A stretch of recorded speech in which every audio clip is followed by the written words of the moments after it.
Bismillahirrahmanirrahim. Assalamualaikum warahmatullahi wabarakatuh. Alhamdulillahirabbil alamin. Assalatu wassalam ala asrofil anbiya'i wal mursalin wa ala alihi wa sahbihi rasulillahi ajma'in, amma ba'du.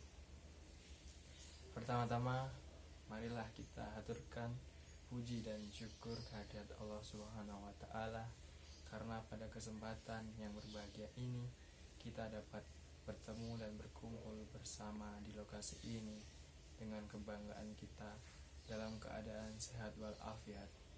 Mudah-mudahan kehadirat kita semua dirahmati Allah Subhanahu wa taala serta membawa kebaikan dunia dan akhirat.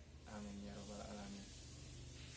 Selanjutnya, salawat serta salam semoga tetap tercurahkan kepada Nabi besar, Nabi Agung, Nabi Muhammad SAW, karena dengan beliaulah yang membawa ajaran agama Islam sampai ke penjuru pelosok dunia, sehingga kini kita berada di dalam kesejukan dan kedamaian di bawah naungan Islam. Alhamdulillah.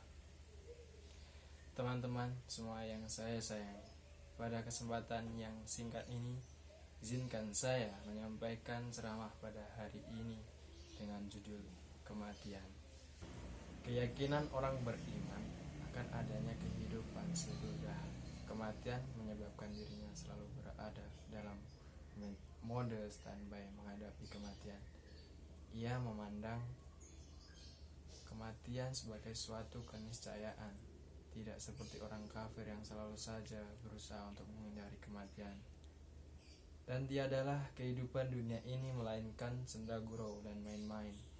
Dan sesungguhnya akhirat itulah yang sebenarnya kehidupan, kalau mereka mengetahui.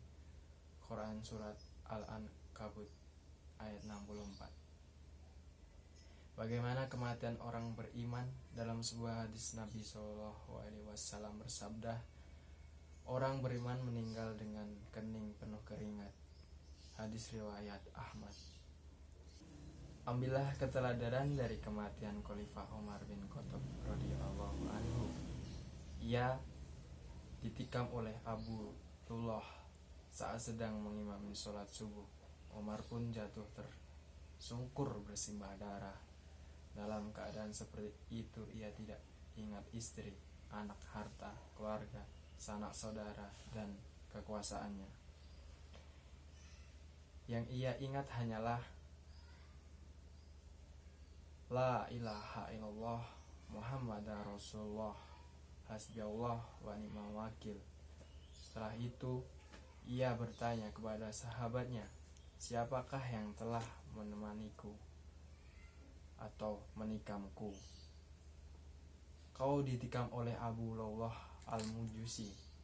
Umar radhiyallahu anhu lalu berkata, segala puji bagi Allah Ta'ala yang membuatku terbunuh di tangan orang yang tidak pernah bersujud kepadanya, walau hanya sekali. Umar pun mati syahid. Marilah saudaraku, kita mempersiapkan diri menghadapi kematian dengan segera bertobat, memohon ampunan dan rahmat Allah Ta'ala sebelum terlambat.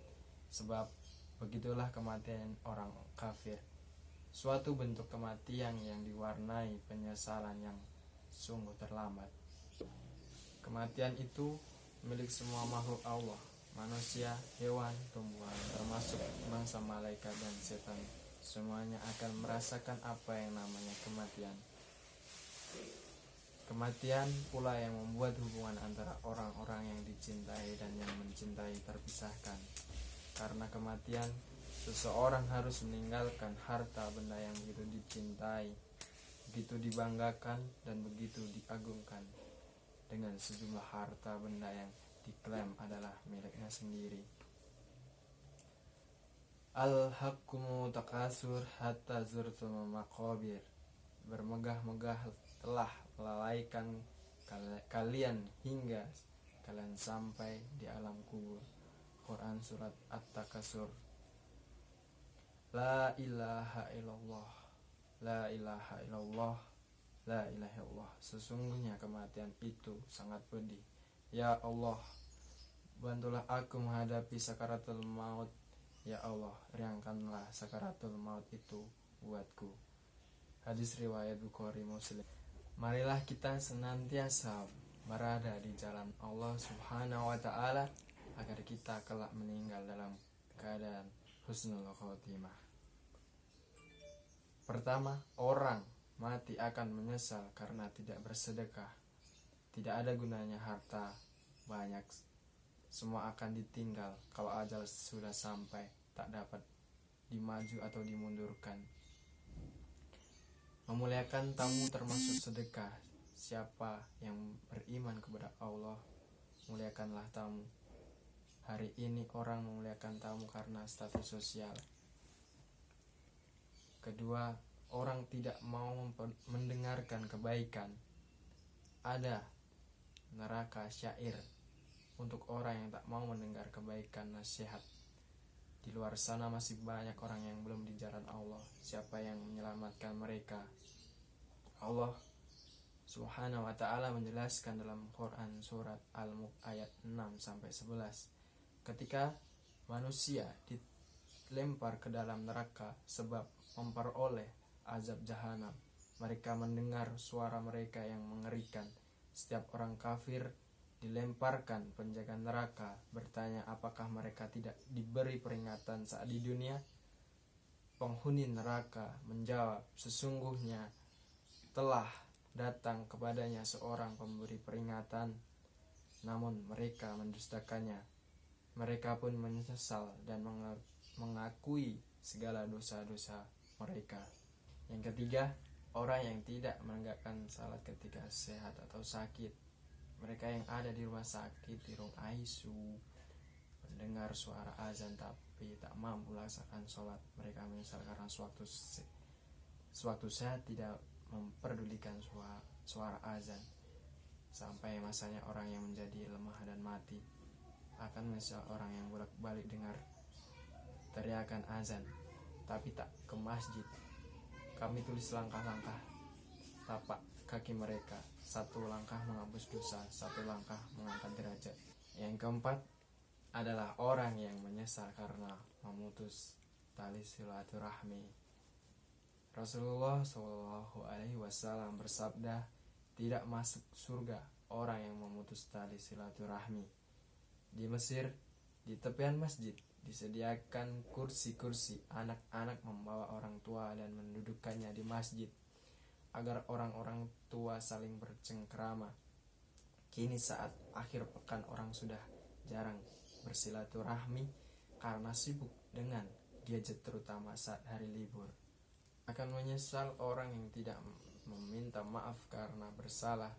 Akan banyak orang yang berkumpul di padang mahsyar. Sulit kita mencari orang yang kita zalimi untuk meminta maaf. Kemudian yang kelima, orang tidak pernah berdakwah.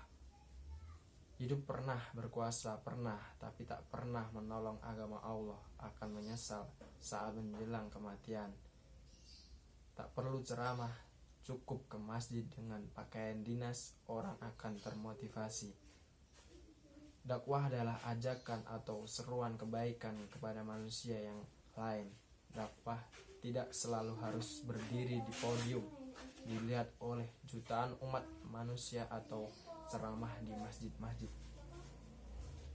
Kepala daerah juga bisa berdakwah dengan perbuatan lebih menyentuh dibandingkan dakwah ceramah sebagaimana jabatannya. Demikian ceramah yang dapat saya sampaikan, semoga bermanfaat untuk saudara-saudariku semua. Saya Arfian Tribasofi, Prodi Sistem Informasi Angkatan 17, undur diri. Wassalamualaikum warahmatullahi wabarakatuh.